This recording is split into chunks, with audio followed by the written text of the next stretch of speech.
Tailoring basic कोर्सको class 1 मा यहाँहरूलाई हार्दिक स्वागत गर्न चाहन्छु। म आज हजुरहरूलाई यो टेलरिङमा चाहिने हरेक औजार सम्बन्धीमा पूर्ण जानकारी दिनेछु यस भिडियोमा।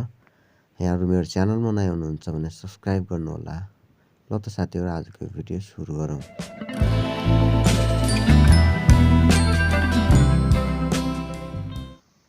एफटिएनफिके च्यानलमा तपाईँहरू नयाँ हुनुहुन्छ भने सब्स्क्राइब गर्नुहोला। यस्तै कोर्स सम्बन्धी सबै कुराहरू तपाईँले part by part, class by class सिक्नुहुनेछ यस भिडियोमा।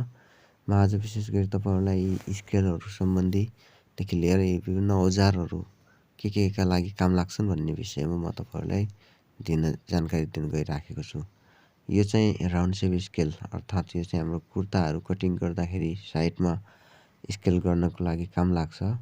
यो चाहिँ हाम्रो यो राउन्ड सेप स्केल जो आर्महोलको लागि हामीलाई काम लाग्छ कोटहरूमा। यो चाहिँ ठुलो साइजको स्केल हो। यो चाहिँ लामो सिधो लाइनहरू तान्नको लागि हामीलाई काम लाग्ने हुन्छ। र यो चाहिँ हाम्रो सानो स्केल हो। यसबाट हामीले ड्रइङ गर्नको लागि, ड्राफ्टिङ गर्नको लागि काम लाग्छ। र त्यसै गरी हामीले यो फ्लासहरू अनि पेचकसहरू हामीले चाहिँ लिइराख्नुपर्छ। बाइचान्स हामीलाई मेसिन खराब भयो भने हामीले चाहिँ बनाउनु पर्ने हुन्छ सामान्य मर्मतहरू। यो चाहिँ चक, यस्तै चाहिँ विभिन्न कलरका चकहरू तपाईँले लिइराख्नुहोला, किनभने विभिन्न कलरका कपडाहरूमा चाहिँ हामीले यो चकहरू युज गर्नुपर्ने हुन्छ।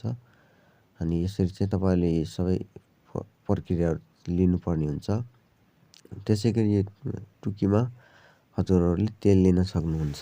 बाइचान्स हाम्रो मेसिन दरियो भने, खिया लाग्यो भने हरेक कुराहरूमा हामीले तेललाई युज गर्न सक्छौँ। अनि यस भिडियोको यो पार्टमा चाहिँ हामी यो फिताको महत्त्वपूर्ण एकदमै हुन्छ। यो फिताले चाहिँ मैले तपाईँहरूलाई आउँदा क्लासहरूमा बेसिक कुराहरू प्रलेख नभएका व्यक्तिहरूलाई पनि यसबाट पुरा बुझाउने छु। यो फिता एकदम आवश्यक हुन्छ। अनि यो कैँची चाहिँ हामीलाई कपडा कटिङ गर्नको लागि, सिधा क्रस हरेक कपडा काट्नको लागि एकदम आवश्यक हुन्छ। यो चाहिँ अम्ब्रेला मेसिनको सियो मैले लिएको छु, 18 नम्बरको मात्र लिएको छु। र विशेष गरी तपाईँले 14 नम्बरदेखि लिएर 18 नम्बरका सियोहरू लिनुहोला। पाल्तो कपडा सिलाउनलाई 14 नम्बरदेखि 16 नम्बरको आवश्यक पर्छ। यो 18 नम्बरको चाहिँ मैले मोटो कपडा र पाल्तो सबै मिलाउनेको लागि लिएको छु। यो चाहिँ तुर्पाई गर्नको लागि यो सानो सियोको आवश्यक पर्छ र ठुलो सियोलाई सिलाइहरूमा काम लाग्छ खोल्नको लागि। अब यो ड्राफ्टिङ बुक जो चाहिँ हाम्रो सादा पाना भएको पेपर, यो कापी चाहिँ लिइराख्नुहोला, ताकि मैले चाहिँ तपाईँहरूलाई आउँदा दिनहरूमा क्लास 3, 4 तिर म सायद यो सिकाउँछु होला। तपाईँहरूले चाहिँ यसलाई चाहिँ लिइराख्नुहोला, ताकि धेरै कुराहरू तपाईँहरूले सिक्न सक्नुहुनेछ यसबाट। यी थिए सबै हामीलाई आवश्यक पर्ने सामग्रीहरू। अनि यो चाहिँ हामीलाई नहुने कुराहरू हुन्। यो चाहिँ तपाईँहरूलाई मैले क्लास 1 मा यो सिकाएको छु।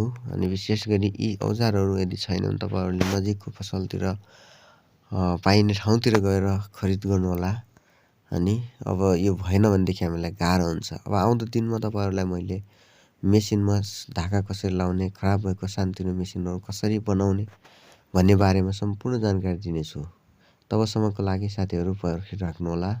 धन्यवाद। आजको भिडियोबाट हामी बिदा हुनेछौँ।